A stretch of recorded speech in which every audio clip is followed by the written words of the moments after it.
ఏపీలో కూటమి సర్కార్ ఎన్నికల హామీ అయిన మహిళలకు ఉచిత బస్సు ప్రయాణ సౌకర్యాన్ని ఆగస్టు 15న ప్రారంభించింది. అయితే దీనివల్ల నష్టపోతున్న ఆటో డ్రైవర్లు కూడా అదే రోజు సాయం ప్రకటిస్తామని గతంలో హామీ ఇచ్చిన సీఎం చంద్రబాబు ఇప్పటివరకు దీనిపై మాట్లాడలేదు. దీంతో అసంతృప్తిగా ఉన్న ఆటో డ్రైవర్లు రాష్ట్రంలో పలు చోట్ల ఆందోళనకు దిగుతున్నారు. అలాగే ప్రభుత్వం ముందు పరిహారంతో పాటు కీలక డిమాండ్లు కూడా పెడుతున్నారు. మహిళలకు ఉచిత బస్సు సందర్భంగా నష్టపోయిన ఆటో, క్యాబ్ డ్రైవర్లకు ఆర్థిక సహాయం 25,000 రూపాయలు ప్రకటించాలని కోరుతూ విజయవాడ సెంట్రల్ నియోజకవర్గం ఎమ్మెల్యే బోండా ఉమామహేశ్వరరావుకు సిటీ ఆటో వర్కర్స్ యూనియన్ వినతిపత్రం ఇచ్చింది. సిఐటియు ఆధ్వర్యంలో సింగ్ నగర్లోని ఎమ్మెల్యే కార్యాలయానికి వెళ్లిన ఆటో డ్రైవర్లు మెమోరాండం సమర్పించారు.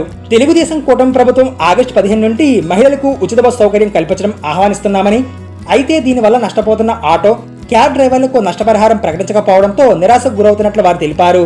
10 రోజుల క్రితం ముఖ్యమంత్రి చంద్రబాబు నాయుడు ఉచిత బస్సు ప్రారంభం రోజే ఆటో, క్యాబ్ డ్రైవర్లకు ఆర్థిక సహాయం ప్రకటిస్తానని చెప్పి ఎటువంటి ప్రకటన చేయలేదన్నారు. కాబట్టి ప్రభుత్వం ద్వారా వెంటనే నష్టపరిహారం ప్రకటించాలని, దీంతో పాటు ఎన్నికల మేనిఫెస్టోలో ఆటో, మోటార్ కార్మికులను ఆదుకునేందుకు చేసిన వాగ్దానాలు అమలు చేయాలని వారు కోరుతున్నారు. దీనిపై స్పందించిన ఎమ్మెల్యే బోండా ఉమ సమస్య పరిష్కారానికి ముఖ్యమంత్రి సానుకూలంగా ఉన్నారని, వెంటనే తన వంతు తప్పనిసరిగా కృషి చేస్తానని హామీ ఇచ్చారు. సీఎం దృష్టికి సమస్యను తీసుకువెళ్తానని తెలిపారు.